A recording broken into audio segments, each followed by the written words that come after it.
ZNS Total Sports, brought to you by Fourth Terrace Diagnostic Center.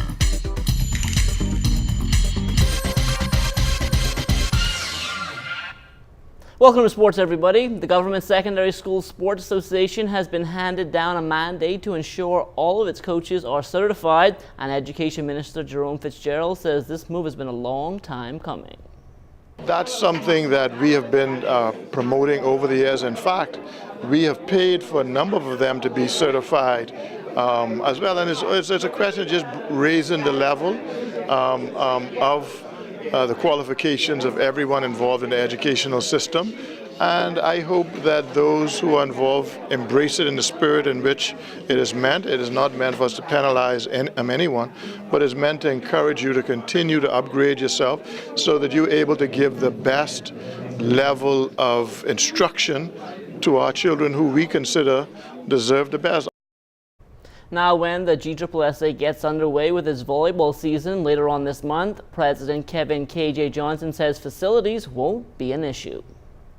We have 4 gyms. You have Anatole Rogers, we have AF Valley, C.I. Gibson, and also D.W. Davis. So there'll be no volleyball playing outside. We're going to be inside for all the juniors and senior games. And this year we're going to make sure that each gym is equipped with the proper facilities, proper equipment for volleyball and basketball and the various sports that we're going to do throughout the school year. A trio of Bahamians took part in the Senior Pan Am Gymnastics Championships last weekend. We were able to catch up with Tanika Johnson and Simone Hall, and they spoke about the experience. I was just nervous most of the time, but when I went out there, I just wanted to do my best and represent the Bahamas well. The experience was very overwhelming, mainly because the girls that we competed against, the facilities that they compete at are more high-end than the one that we compete in. But I would say for girls to learn that from raw talent, we did very well. It really motivated me because just competing in the U.S., it's different from competing at an international meet like that because it widens your view on the whole sport. And I hope to continue to pursue the sport, so maybe one day I'll make it to the Olympics to represent the country. A couple of regattas were hampered by bad weather during the Emancipation Holiday weekend. Last weekend, Cat Island was able to finish up their festivities with a mini event here in the capital, and Acklands is getting ready to do something similar. We got off 5 of the 8 races we scheduled in Acklands. We had to get out of there because of a storm. We're going to try and finish it here on the 13th and 14th in Montague Bay with the B class.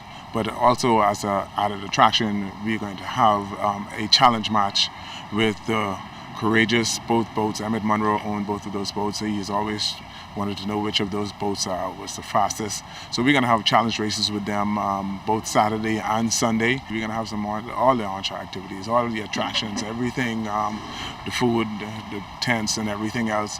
We're going to have everything out here. We also want to have a tug-of-war match. Some of these guys, they always are bragging about who's the strongest, who isn't. We're going to put some rope in the sand and get 4 guys on each side and let them go at it. We're just going to have some good old fun.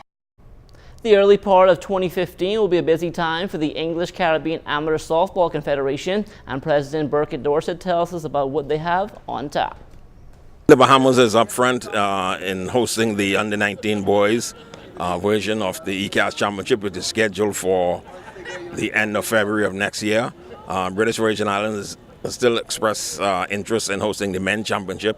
We're still looking for an island or country to host the Undergirls 19. I think Aruba is leading that charge. So if all goes well, we should have the 4 segment of the ECAS Championship finish before May of next year. The Bahamas HBCUX College Football Classic will take place next weekend at the Thomas A. Robinson National Stadium, and manager of the National Sports Authority, Jeff Beckles, addressed the pace of work which is going on. Literally, you don't want to start putting up too much of your pageantry a week and a half out. 3 days, 4 days out is a lot of time because remember, nobody's going to be here. The teams arrive next Tuesday, and so once they arrive, when they get here to the stadium, they will see that the stadium is preparing for an event. So you really don't want to start putting things out not in the stadium too early. Street banners and all of those kinds of billboards, yes, they can be out for weeks and weeks in advance, but you really don't want to start putting out your pageantry. Number one, it's sun and light sensitive, so you don't want to leave it out in the elements unnecessarily.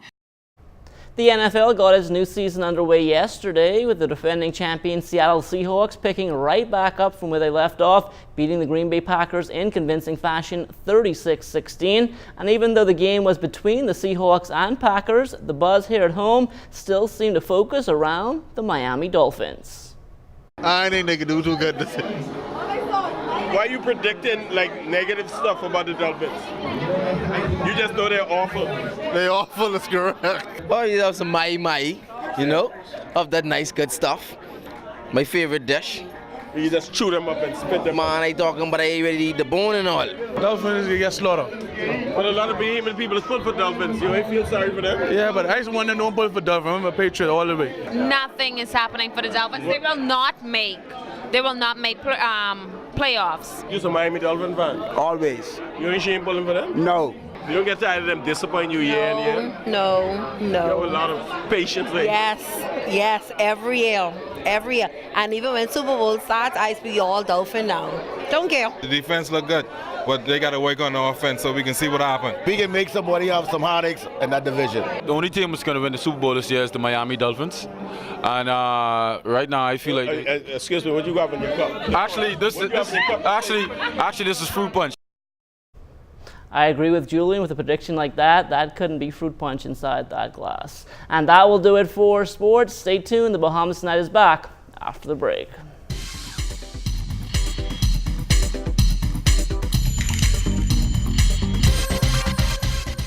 This is ZNS Total Sports, brought to you by Fourth Terrace Diagnostic Center.